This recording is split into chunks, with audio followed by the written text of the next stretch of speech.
Sierra de Historias, con Alberto Garín.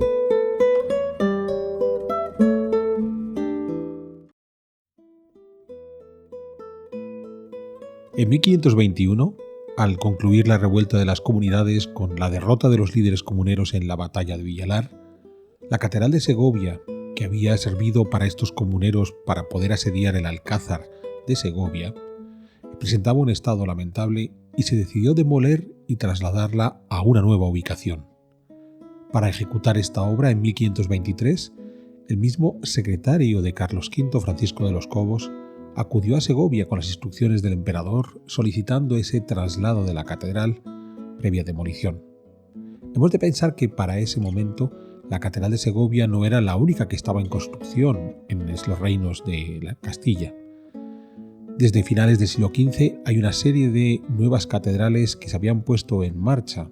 Quizás la más antigua sea la Colegiata de Alcalá de Henares, hoy catedral, iniciativa del cardenal Cisneros y obra de Pedro Gumiel. Después se añadirían otras, la Catedral de Granada, la nueva Catedral de Salamanca, la Catedral de Córdoba e incluso la Catedral de Almería. Por el camino también se añadió la Catedral de Plasencia. Esta de Segovia, por tanto, venía a incorporarse a toda esa lista de catedrales que se habían puesto en marcha desde finales del siglo XV y comienzos del siglo XVI, y todas ellas tenían una característica común.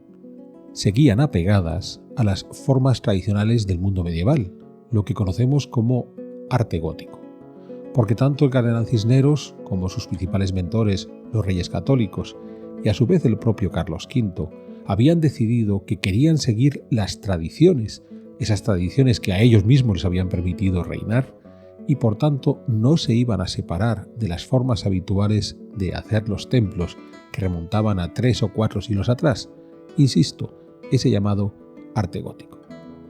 Lo curioso está en que va a haber un acontecimiento que ya tuvimos ocasión de explicar en una sierra de historias previa, la titulada Las Catedrales de Carlos V, que va a modificar ese estilo artístico, puesto que tras el saqueo de Roma de mayo de 1527, cuando las tropas del emperador prácticamente acaban con la vida del Papa Clemente VII Medici, decidieron, el emperador y su corte, que tenían que demostrar al mundo entero que eso había sido un error y que Carlos V seguía siendo no solo un buen católico, sino un digno servidor de los papas.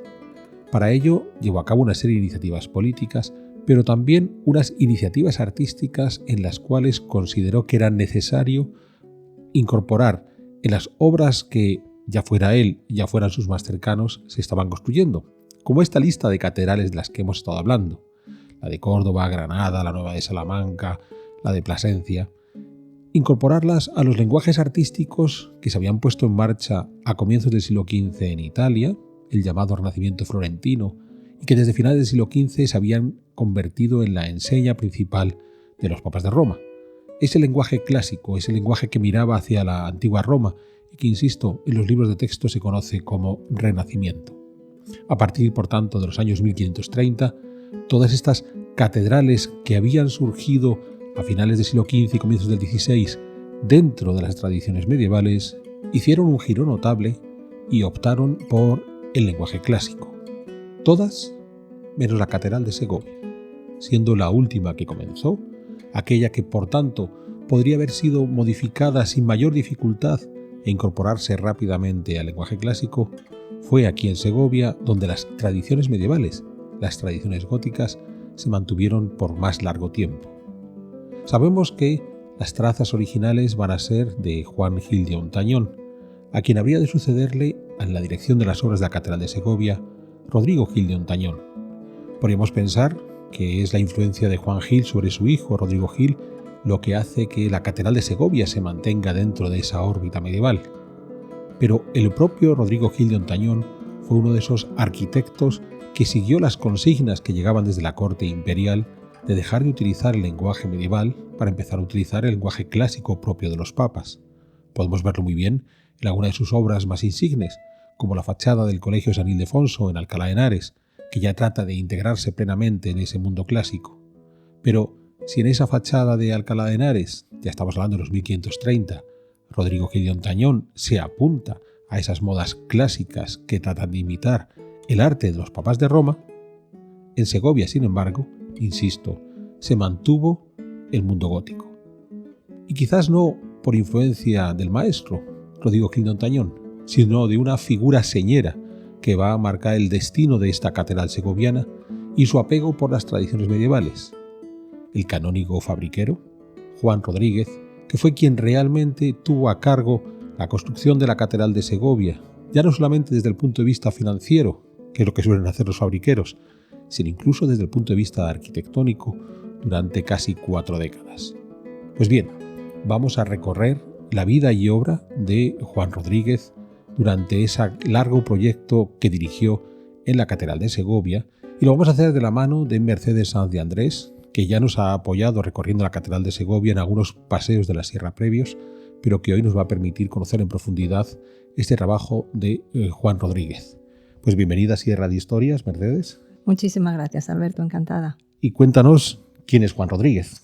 Bueno, Juan Rodríguez es un teólogo. Él es un canónigo que va a ser testigo del derribo de la antigua catedral y testigo también privilegiado de la nueva catedral que se va a construir en pleno siglo XVI. Por lo tanto, poco sabría de arquitectura.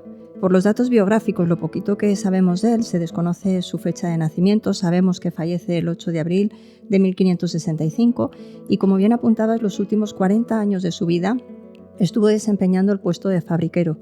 Él recibe el nombramiento como canónigo fabriquero de la catedral el 29 de enero de 1522 y durante los últimos 40 años de su vida estuvo desempeñando este oficio hasta el 8 de abril de 1565, fecha de su fallecimiento.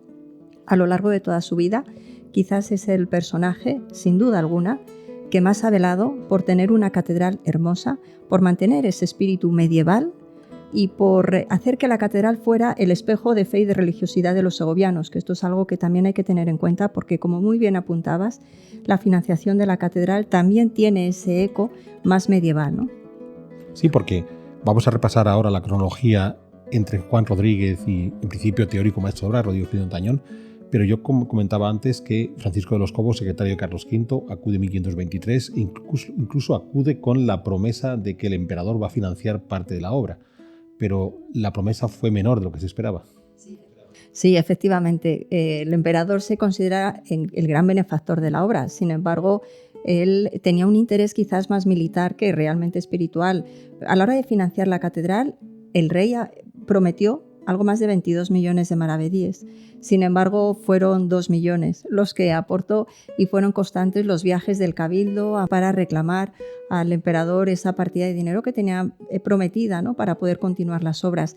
Hasta tal punto que cuando se comenzó a construir la catedral, lógicamente de la mano ya del fabriquero don Juan Rodríguez, la catedral se comenzó a construir con muy poquito presupuesto, podríamos decir, solamente contaba con 2 millones de maravedíes y ante esa ausencia de esa aportación del emperador, pues tuvieron que aportar, pues el Papa aportó 500 ducados, el deán aportó 200, también el cabildo, hubo una aportación ya de particulares relacionadas con el cabildo para poder sumar a esa cantidad de dinero y poder comenzar las obras. Vamos ahora con esa cronología de Juan Rodríguez y Rodrigo Gil de Hontañón, en principio el teórico maestro de obras. Rodrigo Gil de Hontañón pasó poco tiempo en Segovia. Sí, bueno, esa relación es muy interesante. Es verdad que cuando Juan Rodríguez es nombrado fabriquero y tiene que elegir un emplazamiento de la catedral, no es al azar que se eligiera la catedral en el lugar donde está, tiene que buscar un maestro de obras. ¿Por qué eligieron a Juan Gil de Hontañón? Que es el padre de Rodrigo. Que es el padre de Rodrigo, efectivamente, porque tenemos que pensar que Juan Gil contaba con 46 años de edad, una carrera consolidada y un prestigio es reconocido. Juan Gil de Hontañón representa ese último espíritu medieval dentro del mundo arquitectónico. Él había trabajado en numerosas obras en la antigua catedral, por lo tanto era un viejo conocido, entonces bueno, ese puede ser también un factor importante a la hora de elegir este maestro de obras. Pero curiosamente fallece a los 6 meses de comenzar a construir la catedral. Eligen a Rodrigo Gil de Hontañón, a su hijo, como bien apuntas, pero en ese tiempo ocurre algo importante, porque el cabildo se lo propuso previamente a Juan Gil el Mozo, otro hijo de Juan Gil de Hontañón. Y esto refleja muy bien todo el planteamiento que has hecho de la catedral. Juan Gil el Mozo rechaza ser maestro de obras de esta catedral porque suponía un retroceso en su carrera como arquitecto. Por lo tanto, aquí ya tenemos esa idea tan clara, esa voluntad tan nítida que tenía don Juan Rodríguez de plantear una catedral de eco todavía medieval, ¿no? Entonces, ante esa negativa de Juan Gil el Mozo es cuando se lo proponen a Rodrigo Gil de Ontañón, que va a aceptar ser maestro de obras por fidelidad a su padre. Como bien decías, estuvo poco en la obra. Él recibe el nombramiento de maestro de obras en el año 1528 y estuvo apenas 15 días a lo largo de todo el año. Claro, el contrato que firman exigía la residencia de Rodrigo Gil de Ontañón en Segovia. Claro, Rodrigo Gil de Ontañón, un maestro afamado, tenía obras en numerosas ciudades de España y las ausencias eran notables. Entonces, como no cumplía con lo acordado en el contrato, pues el cabildo decide expulsarlo de la obra. Y es curioso porque don Juan Rodríguez no deja constancia. Es decir, don Juan Rodríguez recoge perfectamente en documentos, sobre todo en un memorial del cual hablaremos después, que redacta en 1561, y elude este dato. No hace alusión a ese enfrentamiento que tenía el cabildo con el maestro de obras, ¿no? La causa la desconocemos, pero lo omite.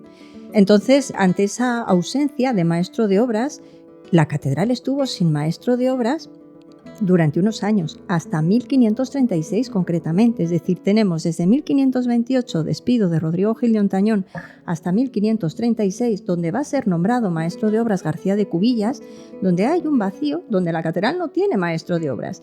Y no deja de llamar la atención que va a ser el velo, el cuidado de Juan Rodríguez, el que va a estar supervisando absolutamente todo, muy pendiente de todo, e incluso va a llamar a algunos de los más afamados maestros de la época, como Enrique Egas concretamente, que viene a Segovia para supervisar las obras de la mano del aparejador García de Cubillas y, lógicamente, de la atenta mirada de don Juan Rodríguez. Es verdad que en este tiempo el cabildo tenía como cierto recelo de las decisiones que pudiera tomar García de Cubillas, ¿no? Porque él era aparejador. Y bueno, pues de ahí que esa ausencia se supliera con esa presencia de otros artistas que supervisaran las obras. Pero luego es verdad que a los años, García de Cubillas, concretamente en el año 1536, ya es reconocido por parte del cabildo como maestro de obras y va a estar hasta su fallecimiento. Y después de su fallecimiento, Gil de Ontañón regresa. Exacto. Vuelve, claro, era el único, Rodrigo Gil de Ontañón era el único capaz de poder retomar las obras de la catedral. Entonces, bueno, pues él retoma, cuando muere García de Cubillas, en el año 1559, viene nuevamente Rodrigo Gil de Ontañón como maestro de obras y él va a estar ya hasta su fallecimiento, hasta el año 1577. Y es que tan presente estaba la visión, la voluntad, la huella de don Juan Rodríguez, que el único maestro de obras que podía continuar con la empresa catedralicia era Rodrigo Gil de Ontañón. Entonces ya él ahí sí toma las riendas nuevamente, pues hasta que fallece. Vamos a tratar de entender ese empecinamiento que tuvo Juan Rodríguez de mantener un edificio de tradición medieval, de tradición gótica, en un momento que, a partir de los 1530, como decía en la introducción, ya se está apostando por el lenguaje clásico. El propio Rodrigo Gil de Ontañón hace obras clásicas, pero cuando está en Segovia, cuando llega después de haberla abandonado la obra durante unos cuantos años, cuando regresa sigue haciendo no solo las trazas originales de su padre, que las trazas a la larga viene a ser una organización espacial, sino en la elevación, sigue siendo un edificio medieval.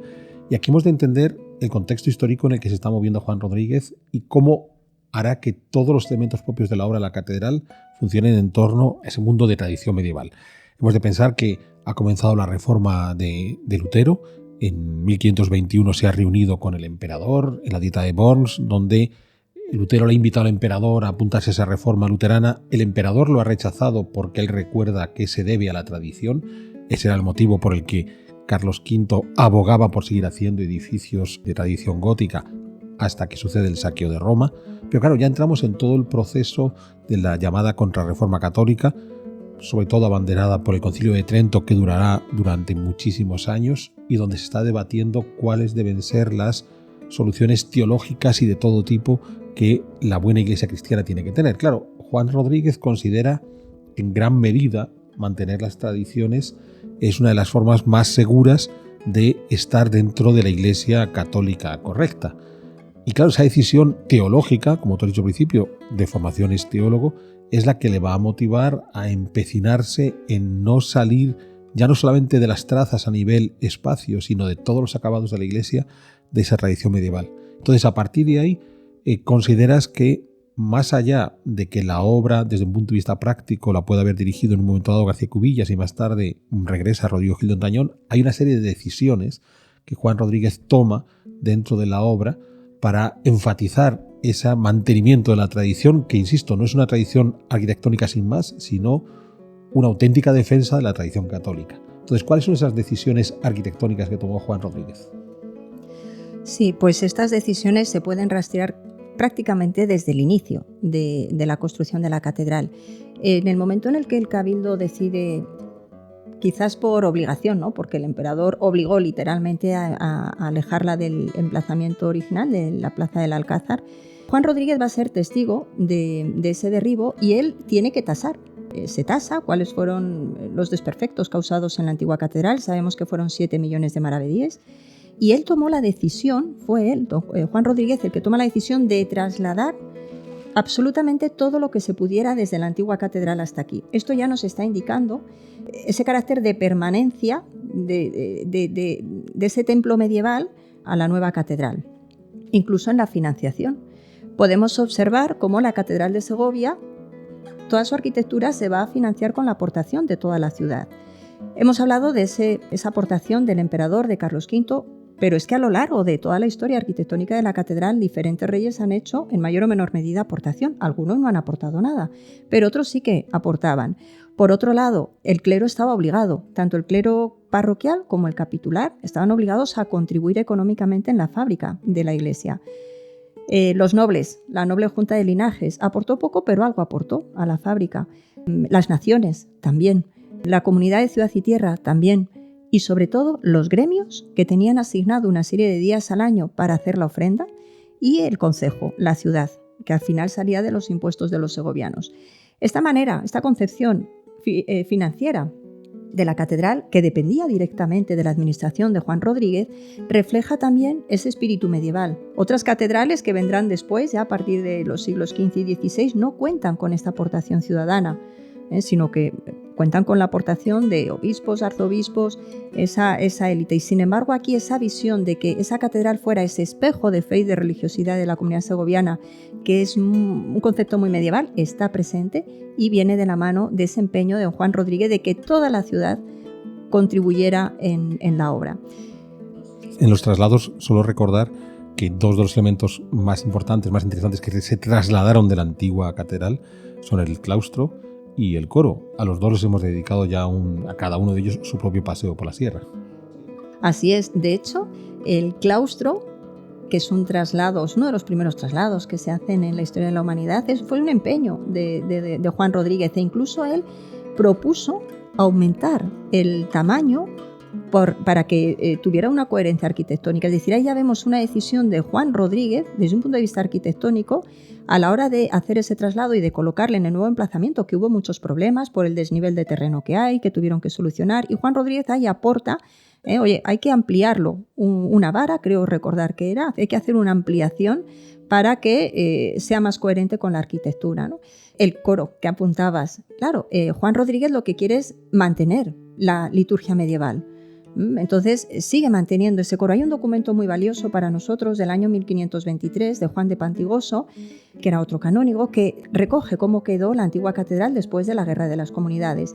Y del coro dice pues, que estaba roto, maltrecho, algunas sillas quemadas, quebradas. ¿Por qué deciden trasladarlo si estaba tan deteriorado? Razones de tiempo y de dinero son obvias, pero por otro lado porque Juan Rodríguez quiere mantener ese tipo de liturgia medieval, que es cantada y procesional, como decíamos en otro programa, y además mantener viva la memoria de los protagonistas que contribuyeron económicamente en ese coro, como el obispo don Juan Arias Dávila o como el rey Enrique IV y su mujer Juana de Portugal, ¿no? Entonces esa es otra decisión interesante de Juan Rodríguez que afectó a la arquitectura. Él puso mucho empeño a lo largo de sus 40 años como fabriquero en la catedral de que se mantuvieran y se respetaran los primitivos planos de Rodrigo Gil de Hontañón. Y esto es una constante que se observa en los 190 años de arquitectura de la catedral. Hay un momento tremendamente crítico en la historia arquitectónica de la catedral, donde finaliza la primera campaña constructiva y hay que hacer el planteamiento de la cabecera. En ese momento hay que pensar que la primera campaña constructiva abarca de 1525 a 1558. Todavía está García de Cubillas como aparejador, pero llegará un momento para afrontar la cabecera que va a ser el propio Rodrigo Gil de Hontañón el que retome nuevamente, porque esa pertenecerá a la segunda campaña constructiva que comienza el 5 de agosto de 1563. Por lo tanto, tenemos a Rodrigo Gil de Hontañón nuevamente que retoma esa obra de la cabecera. Claro, llega la moda, la corriente, como bien apuntabas, del mundo clásico, de hacer un testero rectangular, una cabecera plana, como lo hacían o como lo habían hecho en Salamanca. Sin embargo, el celo y el desvelo de Juan Rodríguez no lo permitió. Insistió permanentemente en mantener esa cabecera original y se sabe que tuvo conversaciones con Rodrigo Gil de Hontañón para ver cómo podían hacer frente a esa cabecera poligonal que otorga a la catedral de una homogeneidad arquitectónica que era perseguida por el canónigo Juan Rodríguez. Otro aspecto donde podemos ver esa influencia es en el tratamiento de la luz. Y esto es muy curioso porque aquí es donde se empiezan a ver esas dos concepciones diferentes de Juan Rodríguez con esa visión más medieval y Rodrigo Gil de Hontañón con ese espíritu clásico que está trabajando en otros lugares y que aquí en la catedral se ven pinceladas. El tratamiento de la luz es completamente clásico. Ya no tenemos las grandes vidrieras que rasgan el muro.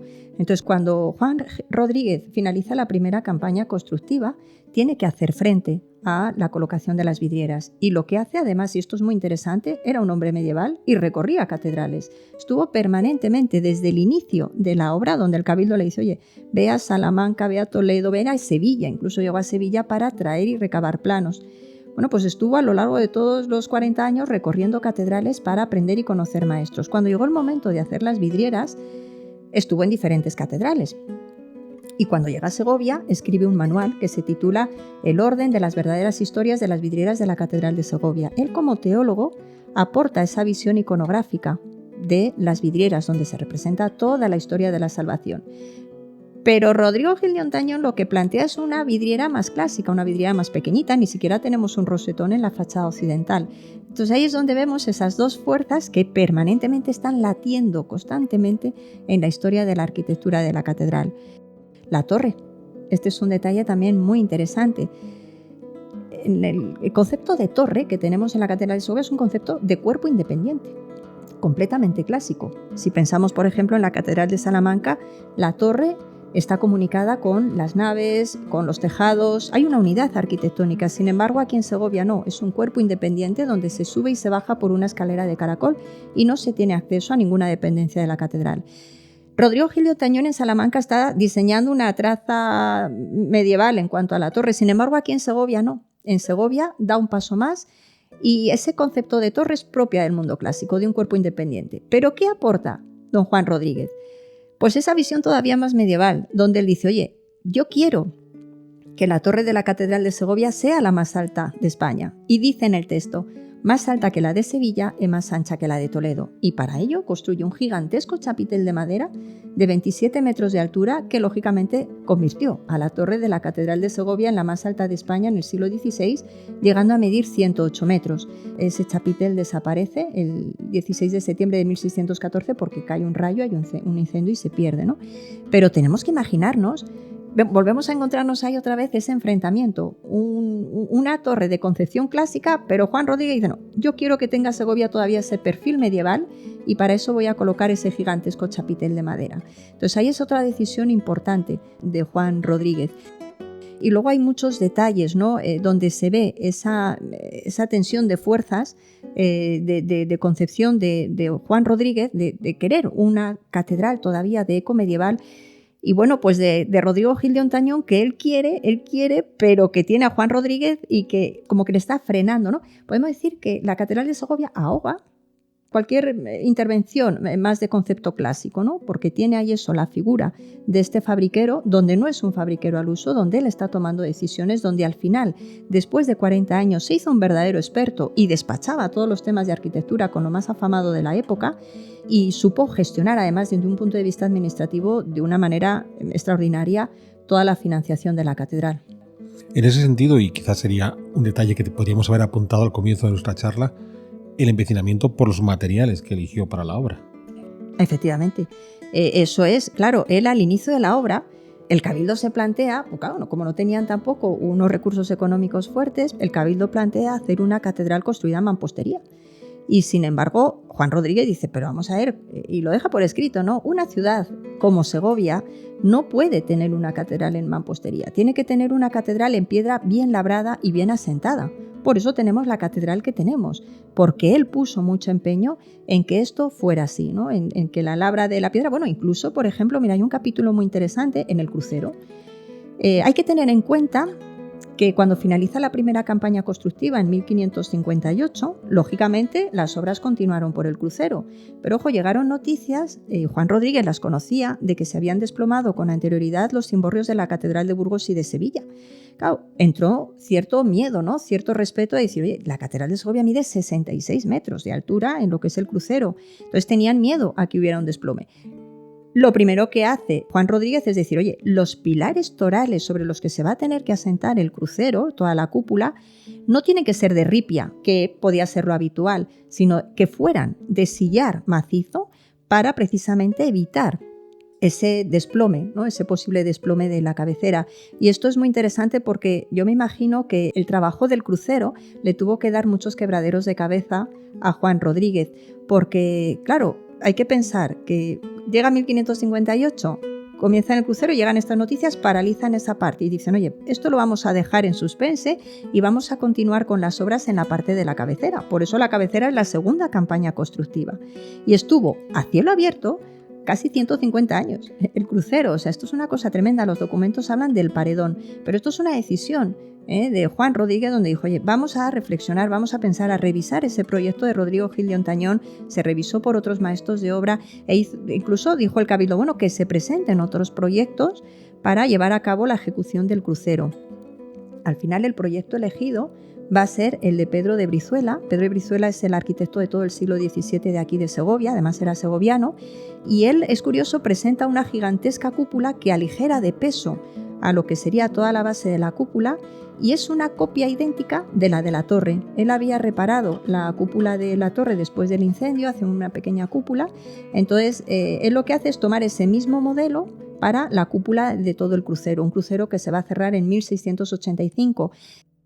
Pero para que veamos cómo ese legado de Juan Rodríguez todavía sigue incluso en el siglo XVII, cuando Pedro de Brizuela coloca esa gigantesca cúpula idéntica de la torre, va a colocar alrededor 4 botareles góticos, que son señeros porque son los mismos que tiene la torre de la catedral, que se decidieron mantener porque era donde descansaba el chapitel de madera. Entonces, esa visión de Juan Rodríguez todavía está presente, ¿no?, en el siglo XVII, y dice, oye, y Pedro de Brizuela lo que hace es diseñar, ¿no?, esos 4 botareles alrededor de la cúpula del crucero, que luego Churriguera también colocará en la capilla del Santísimo, en la capilla de San Fernando, ya avanzado también en el siglo XVII. Entonces, esos 4 botareles son como ese eco todavía medieval que había planteado y que quería mantener, ¿no?, Juan Rodríguez en la obra de la catedral. Pero además, y con esto vamos a tener que ir ya concluyendo este programa, nos has hablado de un memorial que Juan Rodríguez escribió, que de alguna forma es el medio por el cual el fabriquero quiere dejar constancia de todas las decisiones que toma en la obra. Sí, efectivamente, cuando el crucero está a cielo abierto, el ayuntamiento, el concejo, que fueron constantes los desacuerdos que tuvo entre el concejo y el cabildo, y esto a Juan Rodríguez le tuvo que dar muchos quebraderos de cabeza, pues el concejo pone en tela de juicio que las limosnas que estaban dando los segovianos se destinaran realmente a la fábrica de la catedral porque no se construía el crucero. Entonces es en ese momento cuando Juan Rodríguez, que estaba enfermo en la cama, en 1561, redacta ese memorial donde él da buena cuenta de todas las decisiones que se habían estado tomando arquitectónicamente en la catedral, y les viene a decir al concejo, a la ciudad, oye, si no se está construyendo el crucero es porque hay un problema arquitectónico, porque estamos revisando, las obras continuaban por la capilla mayor, pero esa parte del crucero tenía que resolverse.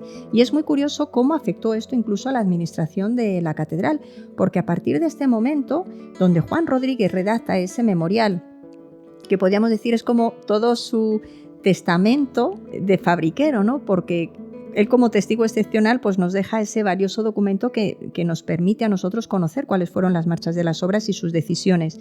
Y en ese momento que él redacta el memorial dice, oye, aquí hay que desdoblar los libros de cuentas. La catedral tenía unos libros de fábrica de cuentas donde apuntaba no solamente la obra de la catedral, pues lógicamente toda la vida económica de la catedral, pero aquí ya dice, no, vamos a desdoblarlos, hay que hacer 2 libros diferentes donde uno sea la propia fábrica de la catedral y otro de la vida de la catedral, ¿no? Porque el ayuntamiento quería tener acceso pues, a esa documentación y para dar buena cuenta por parte del Cabildo a la ciudad de que todas las limosnas destinadas para la catedral se destinaban íntegramente en la propia obra. Has hablado de que es un testamento porque él va a morir poco después y, como hemos tenido ocasión también de hacer en un programa de Paseos de la Sierra, va a estar enterrado en la propia catedral. Sí, él a lo largo de todos sus 40 años como fabriquero, en varias ocasiones dijo al Cabildo, oye, me tenéis que relevar, que él estaba cansado, ¿no? De hecho, a los 10 años ya pide un relevo como fabriquero y el Cabildo no se lo permite. Desde luego el Cabildo también hay que destacar el buen ojo que tuvo, que no fue al azar, estoy convencida, para seleccionar a Juan Rodríguez como fabriquero. Entonces él, a medida que ya se va acercando pues ese último puerto de su vida, ese puerto de la muerte, en 1551 solicita al Cabildo una capilla de enterramiento, como vimos en el programa, y el Cabildo se la va a conceder como gesto de gratitud, ¿no? Además también era una manera pues, de animarla a que continuara, porque lo pide en 1551, pero en 1565 él muere, es decir, todavía le quedan unos años de fabriquero en la catedral. Él funda una capellanía para dotar a huérfanas y bueno, pues está enterrado, como bien apuntabas, en esa capilla de la Piedad, que va a ser la primera capilla que el Cabildo va a entregar a un particular y lo hace con ese cariño, ¿no?, por parte del Cabildo a Juan Rodríguez por todos sus desvelos, entregándole esa capilla de la Piedad. Fue un hombre que desde luego mantuvo todo su criterio por encima del Cabildo, por encima de la ciudad, por encima del ayuntamiento e incluso a veces por encima de decisiones de los maestros de obras. Hemos de recordar que en ese programa que hicimos sobre la Capilla de la Piedad recordábamos cómo Juan Rodríguez había contratado los servicios de Juan de Juni para hacer el retablo de esa capilla. Un Juan de Juni que aprovechó para traer un viejo tema del mundo borgoñón, el del llanto sobre el Cristo muerto, que el propio Juan de Juni ya había estado haciendo en otros lugares. Se conserva uno muy hermoso en Valladolid, pero que de nuevo nos entronca en ese empecinamiento que tuvo Juan Rodríguez por seguir vinculando desde el conjunto de la catedral hasta su propia capilla funeraria con las tradiciones cristianas previas al inicio de la Reforma Luterana, que consideraba que eran las tradiciones válidas para ser un buen cristiano. Y en ese sentido, al final, que la Catedral de Segovia, en esos tiempos de la segunda mitad del siglo XVI, hemos de pensar que cuando Juan Rodríguez va a morir ya se ha puesto en marcha la construcción del monasterio del Escorial, por tanto plenamente integrados ya la gran arquitectura española en el lenguaje clásico. Sin embargo, en Segovia se seguía adelante con esta obra dentro de esa tradición medieval porque su fabriquero consideró que era la mejor manera de mostrar que aquí se guardaban las esencias del cristianismo.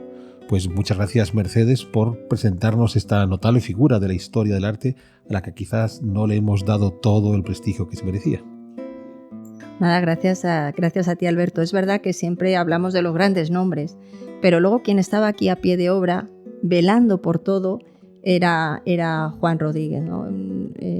Una persona que veló por tener una catedral hermosa, porque arquitectónicamente fuera homogénea y además porque estuviera liberada, ¿no? Dentro del propio entramado urbano. Está en pleno corazón de la ciudad, que es un concepto también muy medieval, pero cómo se libera, ¿no? Las casas que hay alrededor, hay un espacio que permite que la catedral se alce en lo alto de la ciudad, como si vigilara las almas que tiene a sus pies, manteniendo también pues, ese espíritu medieval, ¿no? de catedral como iglesia madre de una diócesis.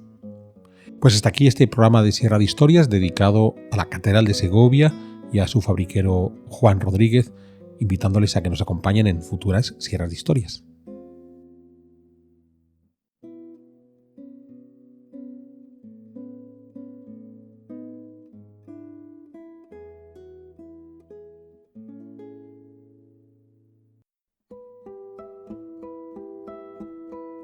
¿Quieres incorporarte a la comunidad de Sierra de Historias? Pulsa el botón Unirme, apóyanos con tu contribución y conviértete en miembro de nuestro canal.